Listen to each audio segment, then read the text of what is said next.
I've had many people come up to me and tell me that their loved one passed away. This has caused them to disbelieve in God or to deny God. How dare you create a world in which there is such misery that is not our fault? It's not right.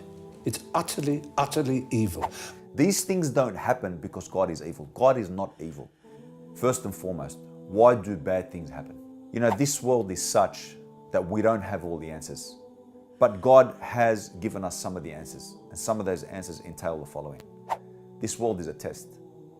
On that path, you're going to find obstacles. And on that path, you're going to find things that are difficult. But God says, in that difficulty that you endure, know that I am with you. If we can understand that, then we've reached some way into understanding this component which has driven many people away from faith. And number two, that those hardships that a person endures will not go unrewarded.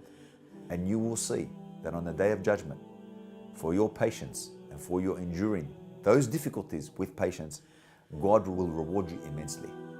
As God clearly states, we will test you with fear, hunger, loss of wealth, loss of life, but give glad tidings to those who are patient. So the evil that people experience, or the suffering that people experience, it's a temporary suffering. Think of it like a bad dream. Upon waking, there's nothing there. It's all over. It's temporary. Likewise, this world is a test. Given that it's a test, you'll find obstacles. And there will be suffering, and there will be some hardship.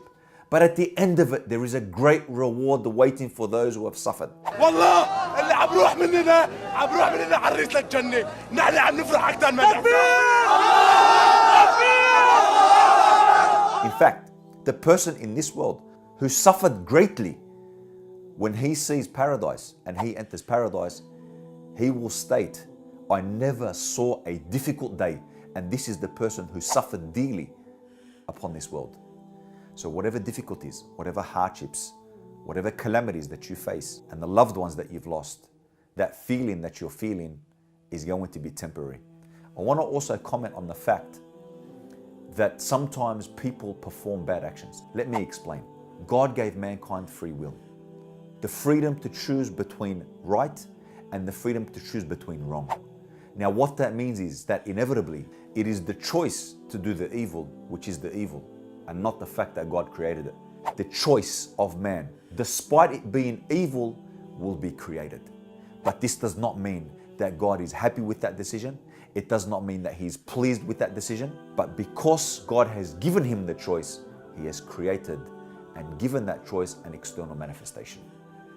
But that doesn't mean that there isn't a plan or wisdom to the actual fact or thing that occurred. One great scholar said, we are like an ant on a big, great rug. That ant can't see the entirety of that rug. God has the absolute ability of foresight. We see that sometimes when catastrophes occur, what do people do? It brings out sometimes the best in people.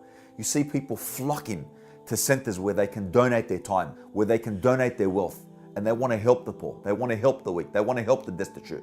We don't understand the knowledge or have the information about everything. And that's something that I want to leave you with, and leave you with the very fact that God does love His creation, and the ones who patiently endure the sufferings that occur in this world will be greatly rewarded in the hereafter.